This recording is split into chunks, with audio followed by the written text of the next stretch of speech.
Hi, everybody. Welcome to another episode of From Adversity to Awakening. I'm your host, Peggy O'Neill, and today I have an amazing guest for you. Her name is Dr. Laura Berman, and she is going to blow your mind with all of her expertise of overcoming her adversity. And welcome, Laura. Well, thank you. It's good to Yeah. be here. Yeah, nice to have you. So I'll just read a little introduction and you're going to find out what an awesome person we have with us today, what an amazing legacy she has already left. So Dr. Laura Berman is a world-renowned sex, love, and relationship therapist. She earned 2 masters, not just one, but 2, and a PhD from New York University, and has spent the past 30 years devoting her career to helping others learn to love and be loved better from a mind, body, and spiritual perspective. Dr. Berman is a columnist for USA Today, and she is also a New York Times bestselling author who has written 9 books and is an award-winning syndicated radio host. Oh my God, who is this person? She currently hosts the popular love and sex advice podcast. Tune in, you guys. It's called The Language of Love. In addition to her regular appearances in daytime and news media, Dr. Berman was also the sex. Okay, get ready for this. You're like, I believe this. She's also the sex, love, and relationship expert on the Oprah Winfrey Show and has starred in 4 television series, including 2 on the OWN network and on Showtime. Okay, it's Showtime. All right, Laura. I can't wait to hear all about your story and how, I mean, you've obviously done a phenomenal amount of work. You're obviously very devoted uh, to helping people and to completing what's in front of you. And I just want to commend you for having achieved so much in your life. It's amazing. Thank you. Yeah. So why don't we start by having you tell us a little bit about your greatest adversity and how that was for you, how it changed your life, like that. Yeah, I mean, I think like many people, I've had a lot of blessings and I've had a lot of adversity. But if I had to choose, and I don't think it's a hard choice, the biggest adversity I faced was 3 years ago when I walked into my 16-year-old middle son's room and found him lifeless on the floor. And lost him to accidental fentanyl poisoning. He was basically murdered by a drug dealer who found him on Snapchat. I didn't even know. I thought you had to know a drug dealer or know someone who knew a drug dealer or find a drug dealer. I didn't know at that point that drug dealers find our kids and are matched with them, actually, with the algorithm on Snapchat. So it's really crazy what I have discovered. And also it has led to so much advocacy and trying to build awareness for other families so they don't suffer our fate. But with him, like 300 people a day, this is happening to. A drug dealer found him on Snapchat, offered to deliver, it gave him a colorful menu of different drugs he could deliver to the door, like a Percocet or a Xanax for $2 or whatever. And my son, we were in the middle of the pandemic. He was sheltering at home, isolated and bored. And this guy got in touch with him and he decided to take him up on it. And the guy delivered it like a pizza to our house while we were sleeping. And he took something that was pure fentanyl. And I also did not know that, when we were young, good kids have always made dumb decisions and experimented. I mean, I sure did. It's not like I ever gave him permission to do that. But now experimentation is fatal. About 65% of the street drugs out there, even marijuana, is laced, not from dispensaries, but on the street, is laced with fentanyl. And it only takes a few grains of sand to kill you. So it killed him. And you can imagine the earthquake that reverberated and the adversity that created. I can't imagine, and I'm trying to imagine, and it's just overwhelming. I'm so sorry. Thank you. Yeah, it was, I mean, I definitely had loss. I'd already lost both my parents and people who, my grandmothers and people who were really central and important to my life. And in many ways, what I experienced through those losses and the adversity that brought, kind of prepared me as much as one could be prepared, but nothing that I've ever experienced is deeper and wider than the pain of losing a child, at least I think for any parent, but certainly for me. I've heard that. I'm not a parent. I haven't lost a child, but I've heard that that's sort of Mhm. unanimous. So how did having that happen to you impact you? And yeah, first. Well, I mean, I froze for a year. In some ways, it was a blessing that the pandemic was happening because I couldn't do anything, but I literally couldn't move. I think I spent a year almost just staring and trying to keep breathing. And, my community came around me.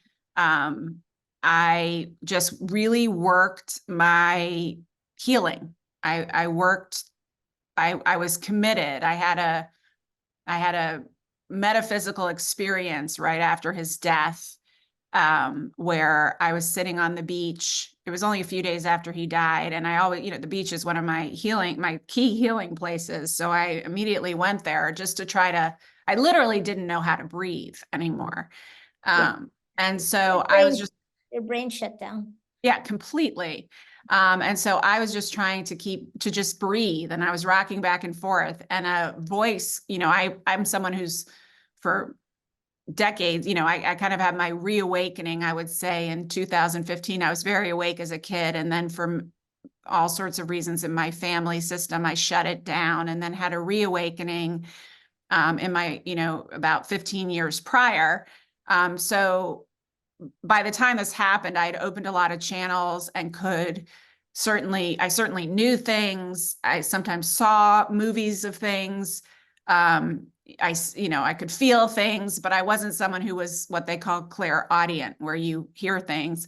But in this case, this was the first time a voice came through. It was a very loud, booming masculine voice that said, "Do you want to live or die?"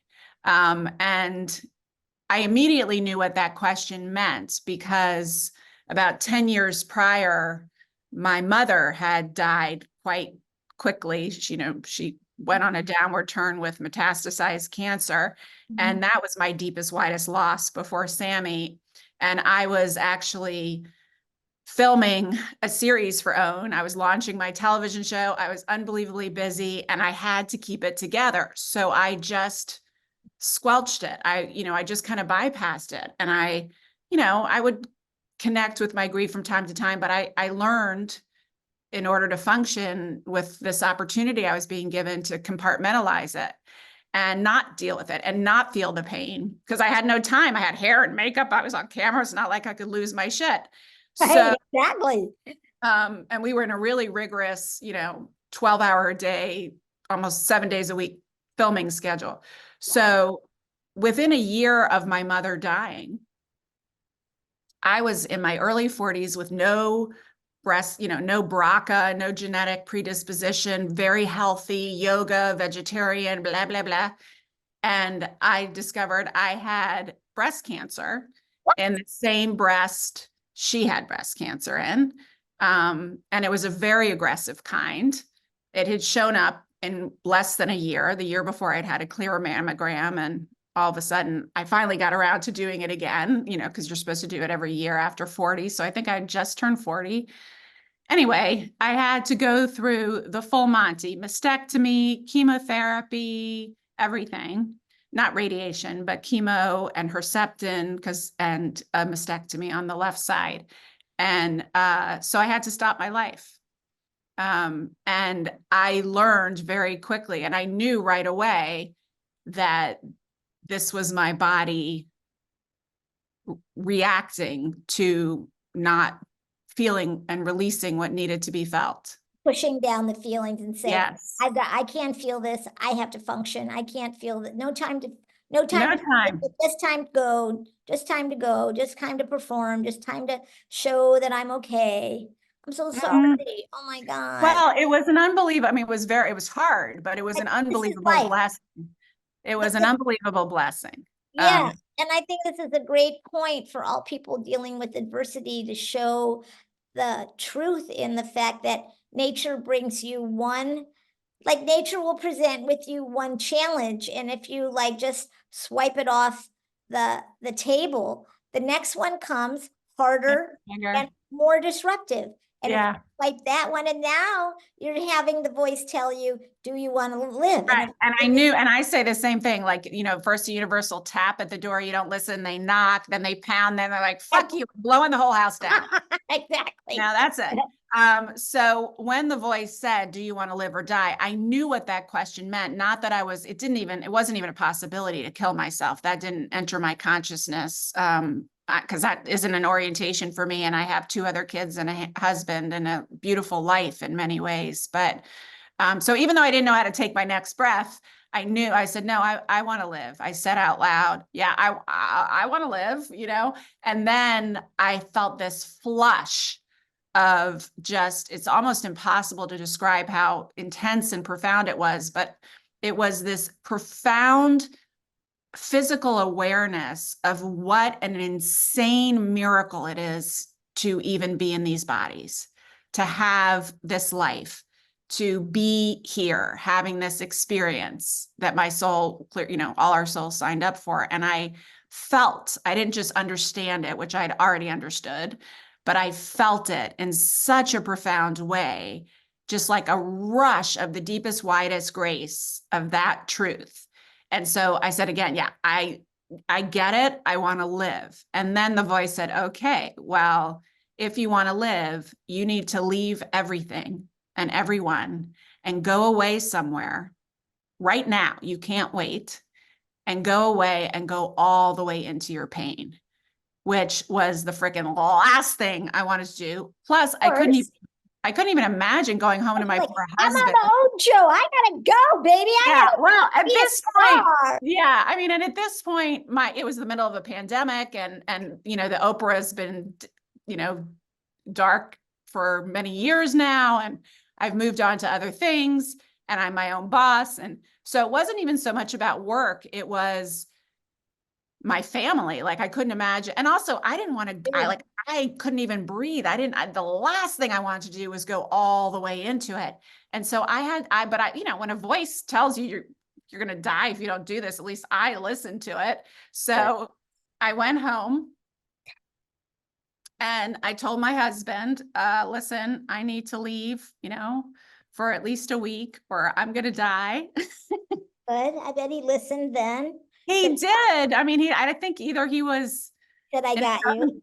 yeah, either he was in his own shock or he maybe just was filled with whatever it was. He just said, okay. And I went, and a really dear friend of mine who's exceptional at like holding big stuff, you need a friend like that for something like this, drove me 1440 Multiversity, this retreat center near Santa Cruz. Yeah, it's beautiful there. And I had done some events there. So when what happened to my son Sammy happened, it went viral for some reason. It was the last thing I expected, but it did. And the people from 1440 reached out to me, and they gave their condolences and said, listen, if you want to come cocoon here, we're closed for the pandemic, but we'll open a faculty house for you and you can just be on the campus. So that's where I went. I mean, not only was what a blessing. It was such a blessing because I got there and all I brought was some like sweats and a weighted blanket. And I get there and they had filled the house with delicious vegetarian food and blankets, and they had framed a picture of me and Sammy by the bedside. I mean, it was so sweet, and it was such a beautiful cocoon. And I spent that week, I called in everyone I could think of in my community who could help me go all the way into the pain. So I had a somatic experiencing therapist, and I had done very little of that up to that point, some, but not much. I was doing grief yoga, I was doing breath work, I was doing body work, I was doing forest bathing, I was wailing in the arms because the mother tree of the redwood forest, or at least that redwood forest, is on the property. So I was sitting in the mother tree wailing for hours. And by the end of that week, I certainly wasn't healed, but I was really transformed. And that was the beginning of a huge evolution and year of really deep. I mean, I'm still healing, but really deep. That first year was really deep, profound healing. And I made a promise because I was sitting there like, I was aware, I was in the middle of it. And I was also holding the awareness of what a blessing this was, that I was like, I don't even know that I could afford this if I were paying for it. And this has all just been gifted to me. All the healers who were my friends showed up, the 1440 giving me a place to stay. Like, I was like, I need to make this available for more mamas. So one day I'm going to come back. And I told the mother tree and my friend Tina, one day I'm going to come back and bring a group of mamas to go through this process. And on April 3rd, coming up, I am actually doing it. Oh my God. And I'm taking 50 mamas to 1440. Wow. I raised the money to take 30 of them for free or for partial scholarships. Beautiful. And, yeah. Goodness. So that's an amazing story. Thank you for sharing so beautifully. So how, you said that you healed, you said you transformed. How did it affect your connection to spirit, to a sense of being connected? Tell us about that, would you?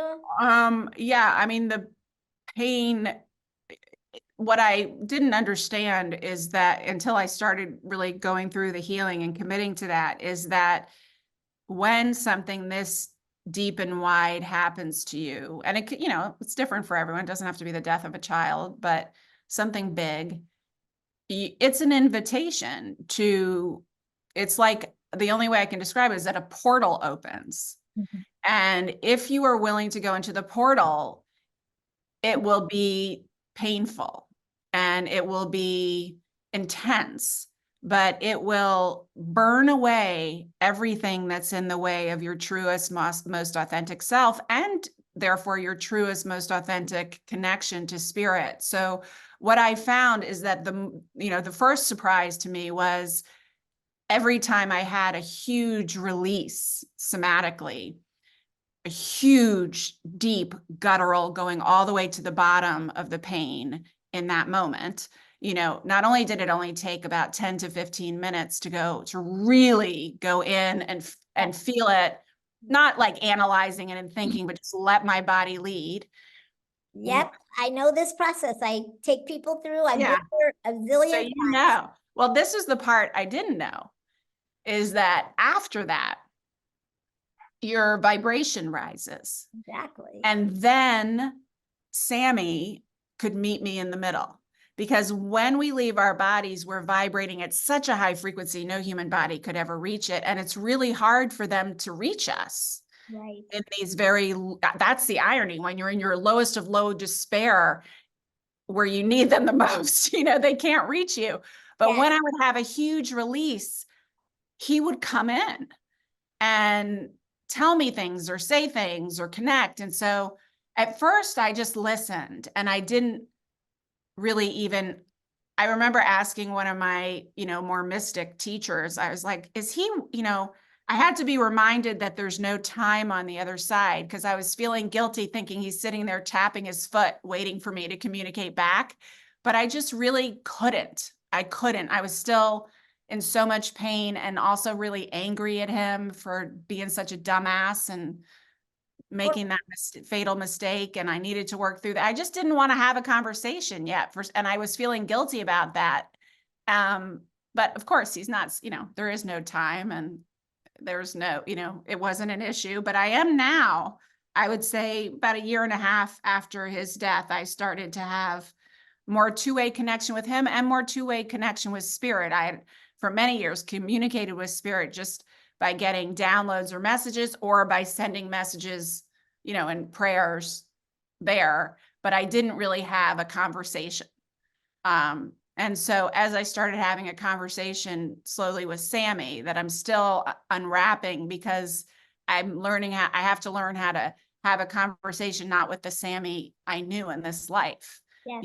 It's a Yes. conversation with his Yes. eternal, brilliant, magical soul that is much older and wiser than I am.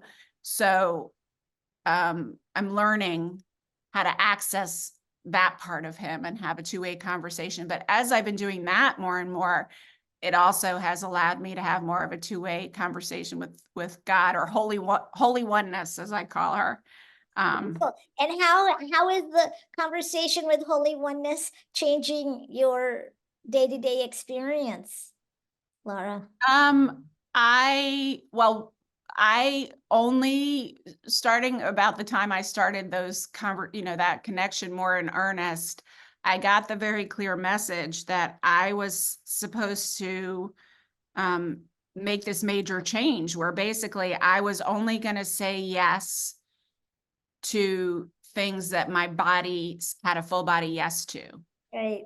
And otherwise I would say no. And so I made that commitment, and I didn't think it would be that big of a deal. And boy, did it become one, because there were so many things that I wanted to say yes to that my body was like, And there were so many things that I wanted to say no to. My body was like, oh no, you're doing this. Oh my But gosh, as I started listening to that, it what happened? changed everything. And I haven't stopped. I mean, even like when you asked me to come on this and it was kind of a last minute thing, Yeah, I don't think about it. I ask my body first. nice, nice. And then I'll think about the logistics. But Right. first I'm like, do you want to do this? Is this a yes or a no? And if it's a yes, I do it. And I'm so glad that you did, because what your story is so, your path has been similar to mine. I mean, I haven't had a son that died, but my healing has been through somatic experience, breathing, yoga, these kinds of trauma therapy, tapping, and all of Mm-hmm. that. And what I want to say is that what I was wanting to say a minute ago is that it's so beautiful that you chose to be here, which is, Mm-hmm. somebody was speaking a couple of episodes ago, and she said the first thing to a thriving operating system, which is living from joy, basically, is choosing to be here. Yeah, The number we one choice. gotta choose. It Yeah. is a choice. Yeah. And then that you actually went away, you had all that support, and you let yourself feel the feelings, go through it, and that you lived through it. You're still here to tell the story, I'm you know? still here, and And, and I've since met thousands of parents and mamas. see, so many doors have opened, and also that you're the door of your heart to spirit and to connecting with your son and having a conversation, and the healing that needs to happen there, and being able to get the wisdom from him, all happened because you weren't dumbed down by repressing your emotions. So Yeah. just kind of wanting to sort of make that point really clear for people, because sometimes they'll do spiritual bypass. Oh Oh, yeah. I'm enlightened, or I'm almost enlightened, and oh, I'm Yeah. over it, and I'm just going to look at the positive, and there is a place for that. There yeah, there is a definitely place for is, but it is, you're absolutely right. Of these thousands of mamas I've now met as a result of this experience, they just have been coming out of the woodwork. It's so astonishing. I mean, it shouldn't be astonishing, but I see the effects of not allowing yourself to be with the pain. It's like every cell in their body is squelched, clenched. Their whole system is clenched. One mama said to me, I take all the feelings and I just put them into a teeny tiny ball and I hold it inside me. And all I could think, I didn't say this to her, but all I could think is like, yeah, and that ball is going to metastasize, may not lead to cancer, but it leads to inflammatory diseases. It leads to chronic depression. It leads to chronic anxiety. It leads to all suicide, kinds of inflammatory physical issues. bad choices. I mean, all Yeah. of the above. Yeah. You So can't be in your body if you aren't feeling your feelings. And if you can't be in your body, then you're screwed. right. and you don't get any of the messages, and you No. can't vibe at a higher level, and you can't function to, and you can't bring forth. Okay, so here's a question I want to ask you. So I go by the principle of we have an ego self and an innate essential self.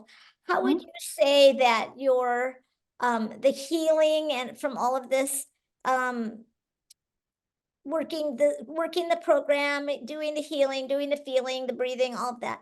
How would you say that that has supported your authentic self or that natural inner essence of yours coming alive inside of you and being expressed quite Well, effortlessly? I think just even without me doing anything, going through that fire when you're in the darkest, and anyone knows who's gone through one of these major painful events. I call them AFGEs, another freaking growth experience, like these huge things.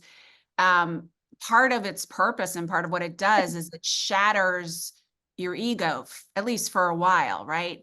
And something like this, I had zero ability to have a superficial conversation or pretend. I had no energy. I could barely breathe Right. or function, or like doing one thing in a day. It felt like I'd run a marathon. So I had zero patience and zero energy for anything that wasn't authentic. I was so authentically myself because I had no choice.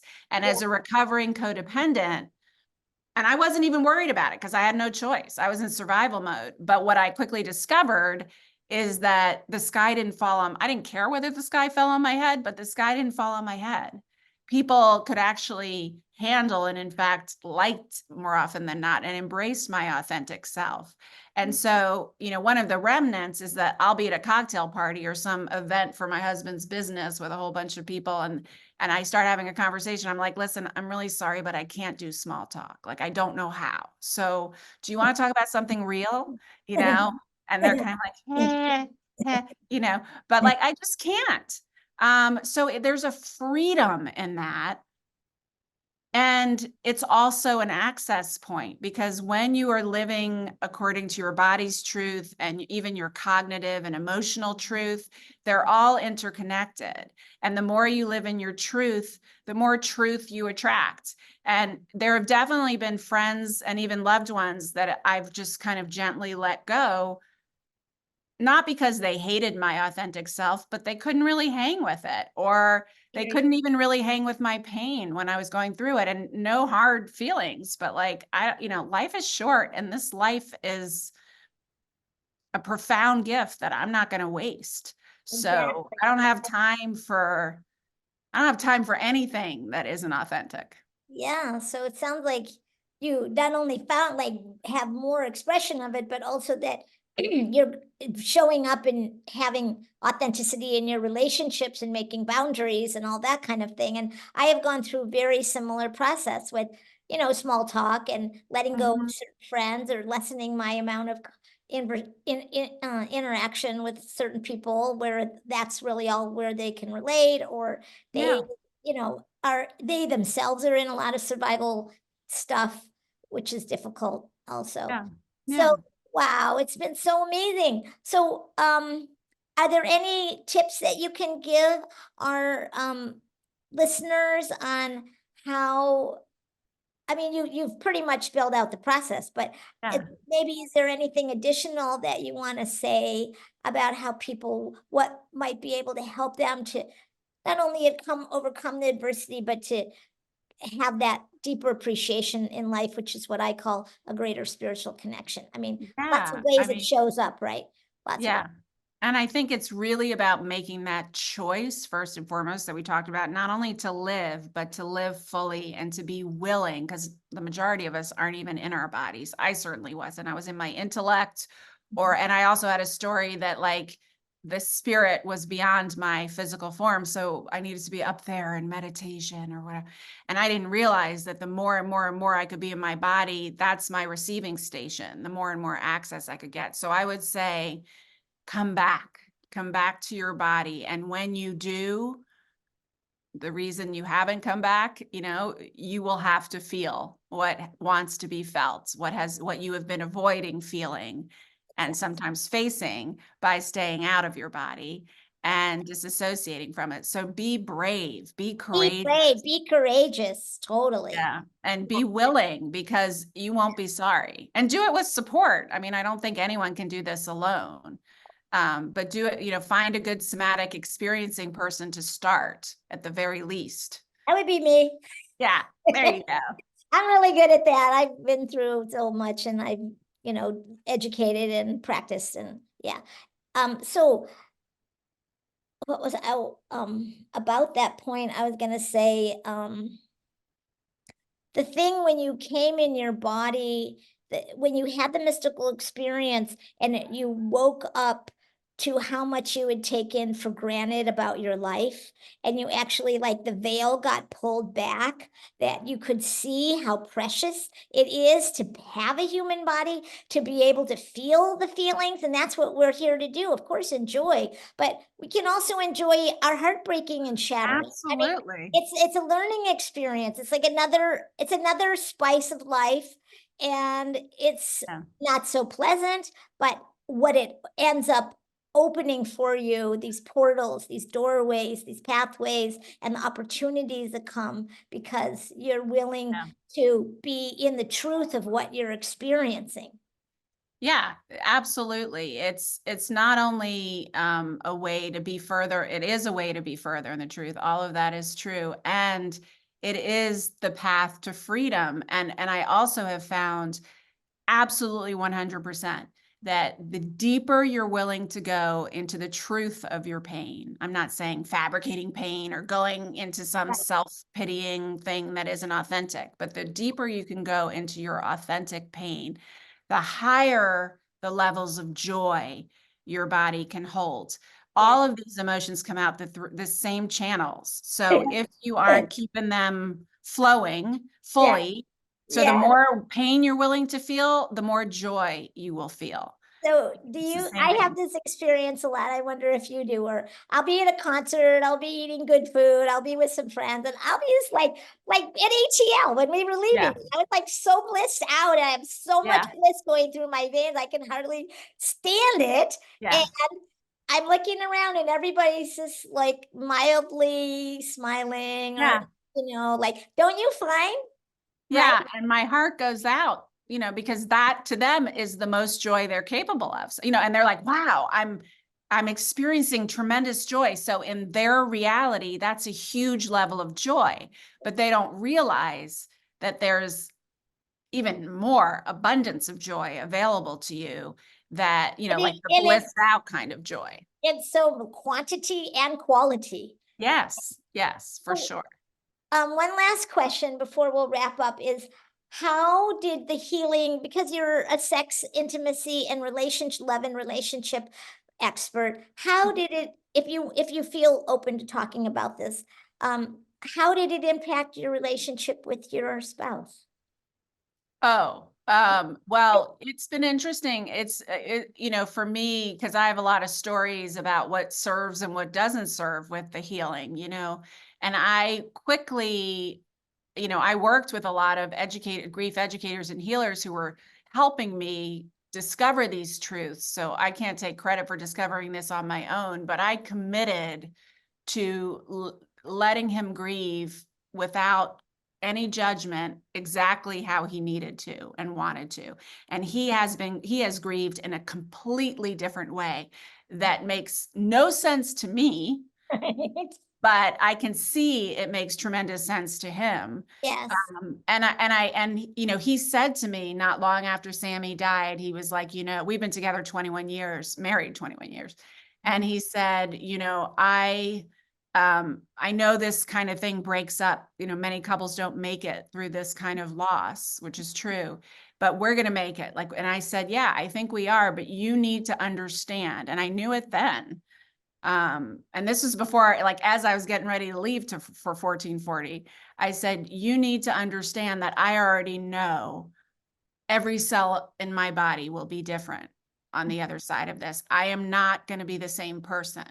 So I have every intention of making this relationship work and growing through this with you, but you need to be prepared that, I will no longer be the same. A lot is going to change. I don't know what yet, but I know Yeah, I that's ain't gonna be the amazing, same. Laura. I mean, what a very high level of truth that is, because you don't know how you're going to change. You don't know how he's going to change. Mhm. And when I asked you the question, I had forgotten that he was the father of this person. Oh yeah. He's Oh going yeah. through a similar but different process. So, Very different. wow, well, that's incredible. So, I think it's time to wrap up. Is there any other last point, anything else you want to leave with our audience today? No, I mean, I think we've said it all. You can follow me on social media. I do a ton of posts about trauma and healing and grief, and I call them, UGs, like unexpected grief symptoms that people don't necessarily think about or realize and don't know is normal. So it's a beautiful community there on all the, on Facebook, Instagram, Great. primarily, also a little bit on X. What's your And web address? What's your my web address is drlauraberman.com. B-E-R, not B-U-R, Yeah, B-E-R-M-A-N. LAURABERMAN. And if you go there, I mean, there's lots of free content and blogs and videos, but I have a YouTube channel where I have tons of videos. But one of the free things that I've been promoting around Valentine's Day and is still available, and I'm going to try to keep available, is a month of love. So if you sign up, you get a free month. Every day you get a tip or a tool to take you deeper in your intimacy and connection to your partner. And if you finish the month, you get a prize, which is my quantum sex handbook. So if you want to have quantum sex, Woo! that's I've heard of quantum treasure. healing and quantum time and quantum mechanics and quantum, Yes. but not quantum sex. Woo, woo. Yeah, that's the book I'm currently working on. My last book was Quantum Love, about how to apply the principles of quantum physics and use your body's energetic frequency to create the love life you want, that I wrote well before Sammy died. And it was part of the reason I think I understood that energy can't be created or destroyed. It just changes form. So he's still here, and thank goodness I understood that. But now I'm working on quantum sex. So. Well, amazing. That's so beautiful. I want to thank you so much for coming and sharing your incredible wisdom and kindness and love and insight with us today. Thanks so much, Laura. So welcome. Thank you for having me. And I'm going to thank your body for saying yes when. Yes, thank my body. She's very wonderful. All right. Much love. I'll look forward to seeing you soon. Okay. Okay. So long, everybody. Stay tuned next time.